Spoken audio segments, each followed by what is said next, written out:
Hello there and welcome back to another edition of the Hot Lap Classic Remastered. This time we'll take a look at the 1998 Alfa Romeo Spider 2-litre TwinSpark.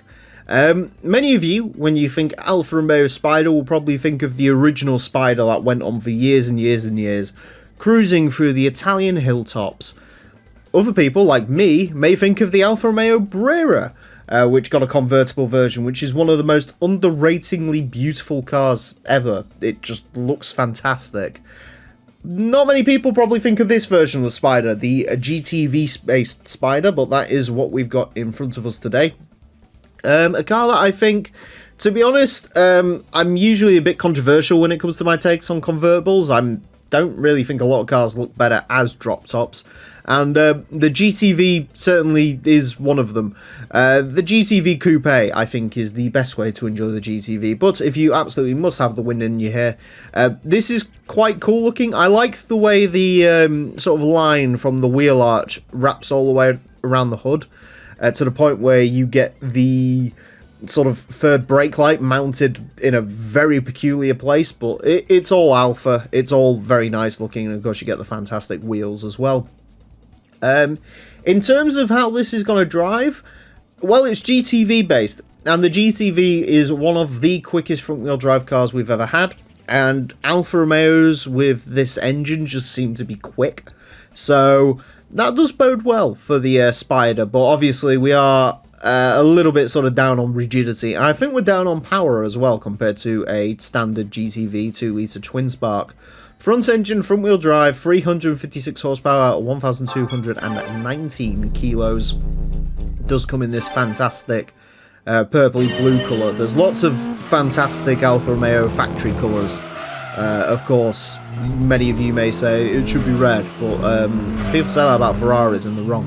Anyways, this car is going to get 6 laps of the Motorsports Land track in order to set the best time it possibly can. Our current leader is the Audi TT LM Edition. That car set a time of a 26.690. The Alfa Romeo Spider is unlikely to get close to that. Now, in terms of where this is going to go, the TwinSpark Alphas, as I mentioned, are very quick. The slowest one we've had, and it's because it was majorly down on power to be fair to it, was the Alfa Romeo 155. That car set a time of a 31.1. But other than that, it's all been pretty good. The 166 set a time of 30.8. 156 set a time of 30.1, sans the race mod. The 145, 30.1. And the GTV, one of the quickest front wheel drive cars we've ever had. That car set a time of a 29.919. That was, apart from the GT300 JGTC car, which I do often forget about when I'm saying fastest front wheel drive cars for obvious reasons, because it's kind of cheating. Yeah, the GTV was, I think, the first ever front wheel drive car to bust into the under 30 club, so yeah, interesting. Also interesting to note is this is our final 4-cylinder Alfa. From here on out, it is all 6 cylinders. So that's good, I think. Depends how sort of front end heavy those cars can be. I'm surprised. I don't know if the Spider sort of didn't have the V6 available until later on. I know this is one of those cars that, you know, realistically, in Gran Turismo doesn't really serve that much purpose because, well, you can't get the wind in your hair sat in your computer chair, can you? Or on your sofa, as some people may. But unless you're trying to sort of do the law-friendly Spider and Roadster Cup in either way, I still think there's probably better cars for that.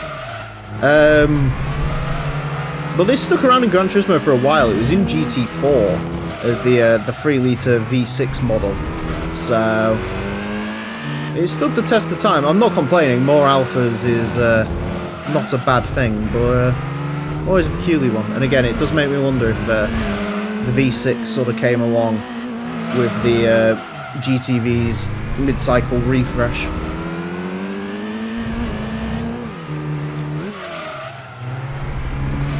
There's definitely some more time in this, I think. It is just a bit heavy feeling. That's my sort of takeaway from that, is it's just a bit sort of lumpy and heavy feeling. It's not quite as sharp as you'd maybe want it to be. That certainly isn't a half bad time though, 30.584, but yeah, I don't know what gearbox was in there. I wonder if, surely it's not an automatic, but yeah, you know, maybe a little bit let down by the weight and potentially by my driving as well a little bit. Mind you, I suppose the splits don't lie. Yeah, it's not as good as a GTV, is it? I mean, again, I'm sure this is down on power compared to stuff like the 145 and the 156, because they have close to about 390 horsepower, was this with its 356 isn't quite there, so yeah, a little bit sort of down on power, I think, and again, it weighs a lot. There's rigidity issues in there, but it's still a quick time, don't get me wrong. A 30.584 will place this into 198th place. Goes in between the Lotus Europa and the Lotus Esprit, which is interesting. It's quicker than the Nissan Sylvia Spec S, RX-7 Savannah, the NA B-Spec Roadster, which is sort of similar car, so fair enough. Quicker than the E36, quicker than a Mustang GT, slightly slower than the Lancia Stratos, Lexus IS200, Sylvia Spec R, Tommy Kyra 3. I mean, yeah, I still think that's reasonably impressive. It's quicker than the Mugen Integra Type R. Yeah, I still think that's pretty impressive considering sort of what it is. I don't really think you can expect that much more out of it, but I think if you want some genuine sort of device, I would definitely plump for the GTV. I don't know if it costs any more or not, but I would definitely go for the GTV over the Spider. In fact, I think it's a lot cheaper, so yeah. Anyways, that's it for this episode. Thank you all very much for watching. Join me next time when I'll be driving something completely different. Until then, farewell.